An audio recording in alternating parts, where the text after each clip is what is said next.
So the building where I live has a worm composting bin in the backyard. Each week, a different person in our apartment takes food scraps that we have collected to go to the bin and, quote, feed the wormies. I am learning to appreciate the process. It's a bit of a squeamish activity for me, taking food that has started to go bad, opening up a bin where there's even more food that has been turning for longer, lifting up moist newspaper pieces that are covered in dozens of worm eggs, slugs, little white wiggly baby worms, and then sifting through the growing supply of worm poop. I have to admit it, I wear gloves. I bought some just for this purpose. And even though I know nothing about it is going to hurt me, the thought of touching all of those elements with my bare hands, it kind of freaks me out. So I might even spend a couple extra seconds soaping up my hands afterwards, making sure no poop or mold gets stuck underneath my fingernails. So why am I telling you about this worm bin? I'd like to think that in time I will actually enjoy my weekly visits to feed the wormies. I hold on to the openness that maybe, just maybe, there's another way of looking at this wriggling bin of decay. I look at this bin with wonder, with appreciation for the many things it holds, the processes that I can know, and the transformations that I don't fully understand. Sure, there's rotting food and there's decay, but there's also creation. There are those baby worms, and there's the possibility of even more life in the fertilizer being generated. That life, it exists with and because of that decay. I can see that occurring, be in awe of those two processes happening together, and wonder at the miracles that they represent. I can be curious about how that worm poop would feel between my fingers. I can wonder, will the slugs be squishy or sticky? I can shift my heart and my mind, move from fear to joy, remove that barrier of latex-free gloves to a tangible connection to those cycles of decay and creation that I too am a part of. I can do all of that simply by wondering. So in this moment's time for all ages, we also wonder, some of us a little bit more loud than others.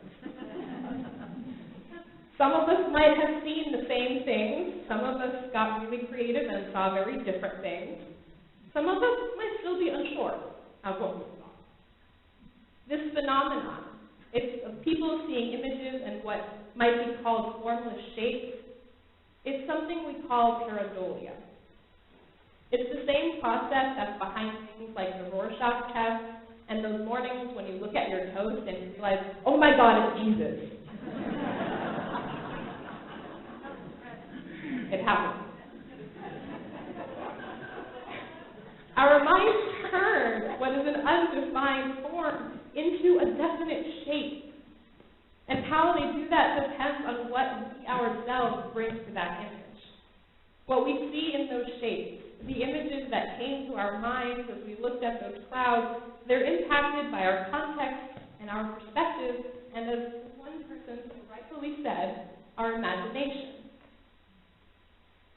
They are a reflection of our stories, our lens on the world based on our own unique and growing collection of experiences. Our beliefs, our expectations, our fears, our relationships, our knowledge, our cultural context, our angle of vision, they all impact how we see those clouds. And equally important, no one of us is more or less correct than anybody else. See, I could look at that first cloud and said, it looked like a dog and nothing else. But how much fun would that have been? How accurate would that have been to say that my way is the only right way? Wouldn't that keep me from knowing what other people are thinking? What other people are seeing, what they have experienced? Wouldn't that cut me off from possibilities far beyond my single lens of the world. I need to be curious about how our stories shape the different ways we see things. We can all ask ourselves, I wonder what someone else sees in this cloud. I wonder why. What stories can they tell? What knowledge can they share that will help me see how this one cloud can be so many different things? The fact that we see similar and different things in those clouds is part of the beauty and complexity of what it means to be human, of what it means to be in community. We can each be here in this moment together, look at the same cloud, and say what we see. We can know that those differences in what we see have meaning, but they don't have to cause fear or anxiety. Those differences in what we see, what we bring, they're what allow us to learn from one another, to grow each other, and to transform together. And the differences we see between the different kinds of clouds and each other, they don't just reflect the beauty of who we are as people, they reflect the beauty of the cloud. Because that cloud, that formless shape that is everything we see that it is, and it's something more and completely different from what we see it is. It can hold all of that. That cloud is a fluid mystery, always revealing itself to something different, to be something different, to new people, or even the same people in another moment. That cloud, in its mystery and its fluidity, in all that it is not, and can be, in all that we know it as and may never know it as. It's an invitation to open ourselves up to wonder, to that awe-filled wonder of what is possible, what exists that we will never fully know but understand ourselves to be a part of. The cloud is a reminder to hold a curious wonder of what others see in that mystery, what they experience in the world, what they know that we do not, what fragment of the divine they hold that we have yet to encounter. One of my divine fragments is my intense love of children's books, possibly to a degree that is largely unhealthy for my budget and IKEA bookcase. But to me, these books truly are sacred texts.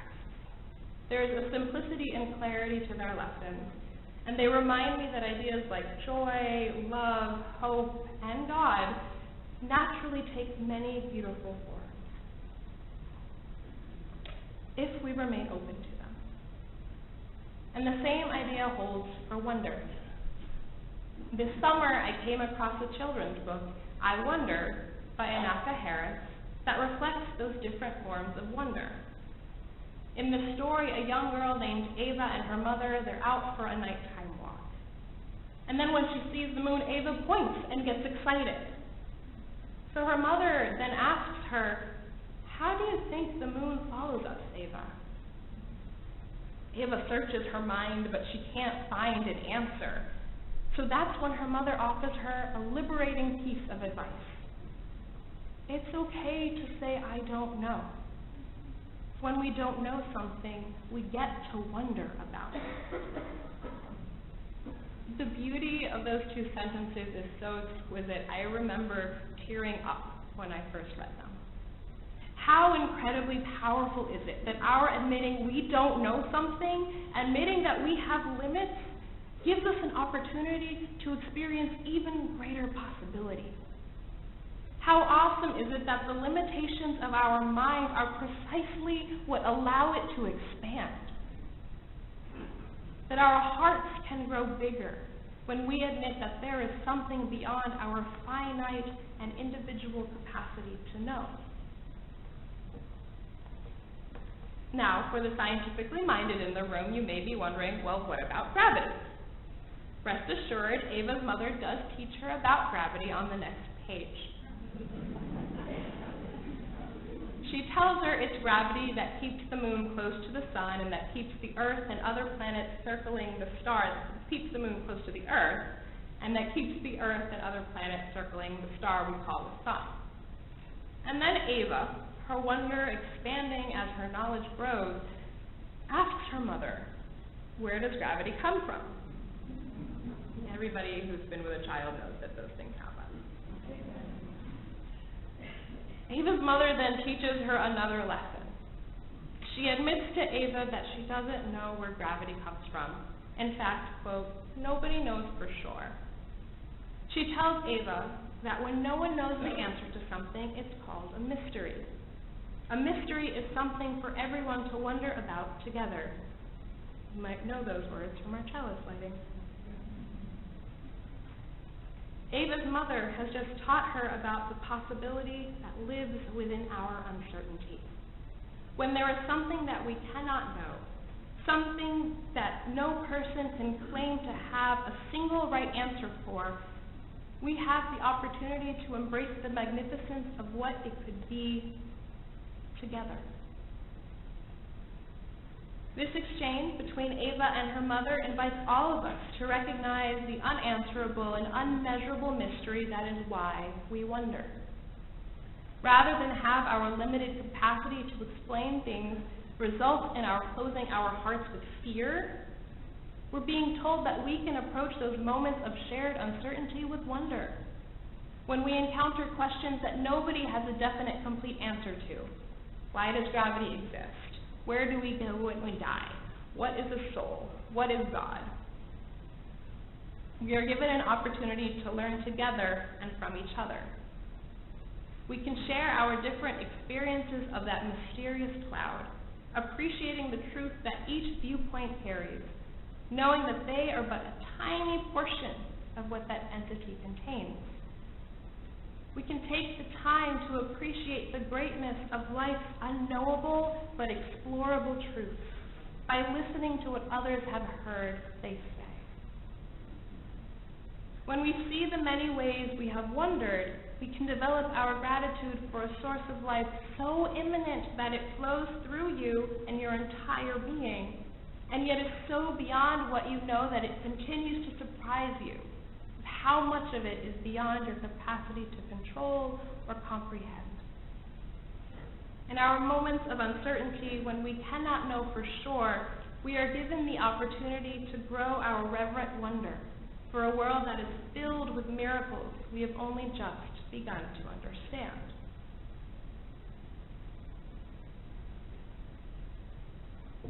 And perhaps paradoxically, it's those inklings of comprehension, those moments of glimpsed understanding that brings to light more mysteries and expand our wonder. In the Quran, one of the sacred texts of the Islamic traditions, there are numerous verses that call upon humanity to see the signs in nature as signs of the wonder of God. These verses urge us to use our gifts of curiosity to grow our knowledge, and through that process cultivate our sense of awe. One of my favorite of these verses appeals to our powers of observation and reason by asking us, have you not seen how God sends water from the sky, and that we produce with it fruits of varied colors, that there are in the mountains layers of white and red of various hues and jet black, that there are various colors among human beings, wild animals and livestock? It is those of God's servants who have knowledge who stand in true awe of God. Within this and other verses, the Quran is telling us to use our reason to strengthen our faith, to study the world and to learn about it, not to lessen its magnificence, but to increase our appreciation for the intricacy of its miraculousness. We are urged to keep growing our knowledge because as we do, we grow our wonder. We come up with new questions, new possibilities, new reasons to be even more grateful for the grandeur that is the source of all life. We come to realize how much we don't know every time we learn something new. Like Ava's mother, these verses remind us that our capacity to wonder needs both our knowledge and our uncertainty. And when we let ourselves move in wonder, we shift our relationships to one another. When we bring the same spirit of grateful curiosity to our interactions with other people, especially people who we don't know or maybe wish we didn't know, it allows us to embrace the greater wonder that they reflect. It keeps us from assuming that we know every part of their story. It keeps our minds and hearts open to growth and change. And for the people who have never been appreciated for the miracle that they are, those who have all their lives been told that they are an abomination, it can be affirming, healing, and even life-saving to be known as a being full of wonder. So for any of you who are sitting in the chairs today or watching this from your computer, know that I believe you are indeed wonderful. Know that I believe that you and your life are beautiful expressions that are worthy of our awe and deserve our gratitude. Know that I believe that you are part of a wondrous love. And I don't think I'm speaking out of turn when I say that there are many others in this sanctuary that feel the same way. Because wonder and love are woven into the stories of this community. Even though I'm only 2 weeks into my time as an intern minister, I have encountered several people whose lives are clearly full of wonder. People who immerse themselves in difference, allowing their experiences within unfamiliar contexts to show just how little they know, and thus how much is still possible.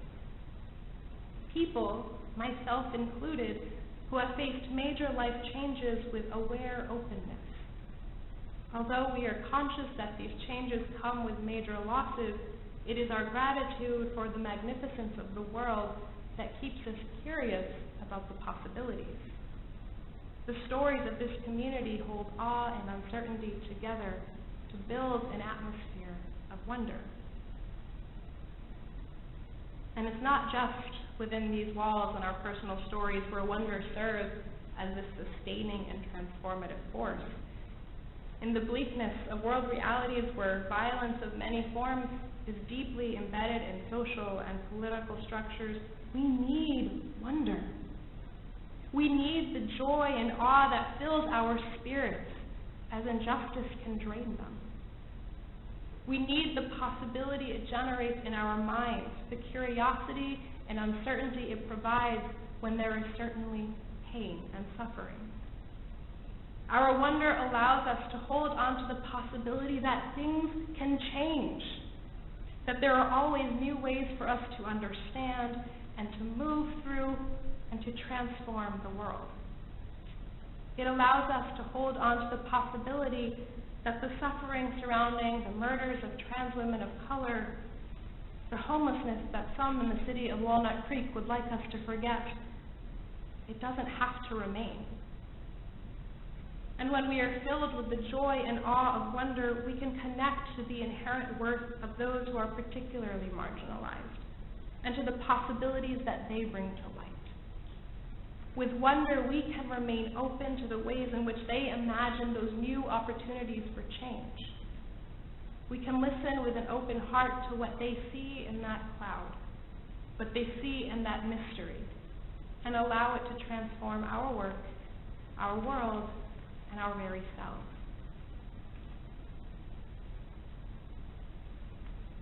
So as I think about the next several months, I am in awe of the beauty I already know exists within this congregation and its members. And I am delightfully curious about what possibilities lie ahead.